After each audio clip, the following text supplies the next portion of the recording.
6.2 तीव्रता का भूकंप आया है।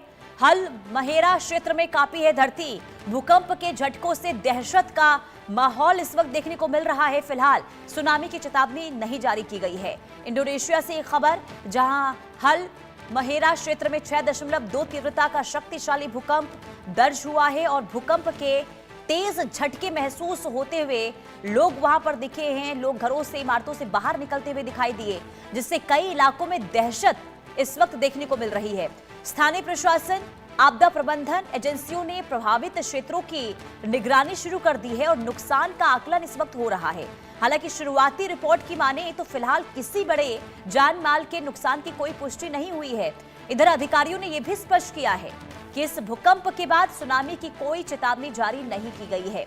वहीं इंडोनेशिया प्रशांत महासागर के रिंग ऑफ फायर क्षेत्र में स्थित है, जहां टेक्टोनिक प्लेटों की सक्रियता के कारण अक्सर यहां पर भूकंप आते रहते हैं।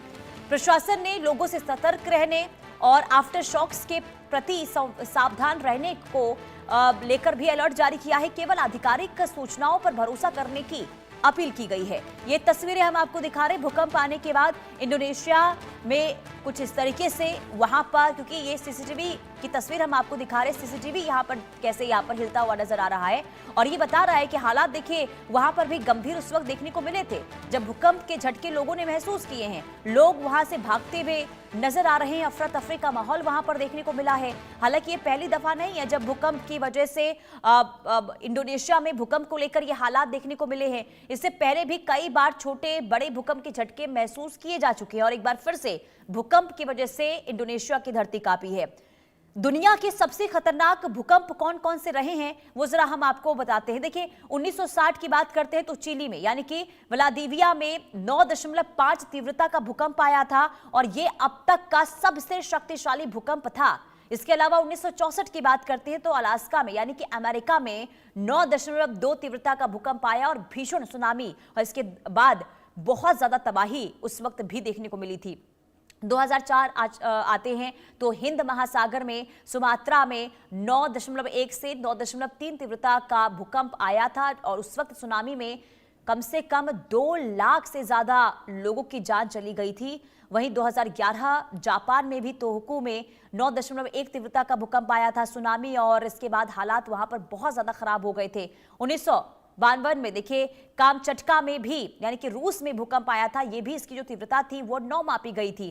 प्रशांत क्षेत्र में सुनामी यहां पर आ गया था। 2010 में हैती में 7 की तीव्रता का भूकंप आया था। इसमें 2 लाख से अधिक लोगों की जान चली गई थी।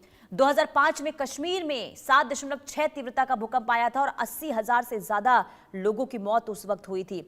2023 तुर्की में यानी कि सीरिया में भी भूकंप और 7.8 इसकी तीव्रता थी और 59,000 से अधिक लोगों की मौत हुई थी। और अभी इसी साल की अगर हम बात करते हैं तो वेनेजुएला में देखिए भूकंप की तीव्रता 7.1 7.2 की आई थी और वहां पर अभी क्या हालात है, क्या स्थिति है वो इस वक्त हम लगातार देख ही रहे हैं। लगातार मौत का जो आंकड़ा है वो बढ़ता हुआ दिखाई दे रहा है और यही वजह है कि जब जब भूकंप संवेदनशील क्षेत्रों में आता है तो लोगों के अंदर डर और भय का माहौल देखने को मिलता है। और इंडोनेशिया जो पहले से ही भूकंप के लिहाज से काफी संवेदनशील माना जाता है और यहां पर अगर 5 दशमलव से ज्यादा तीव्रता के भूकंप के झटके महसूस किए जाते हैं तो बहुत ज्यादा लोगों के अंदर खौफ जो है वो देखने को मिलता है। और ये ताजा तस्वीर आपको इंडोनेशिया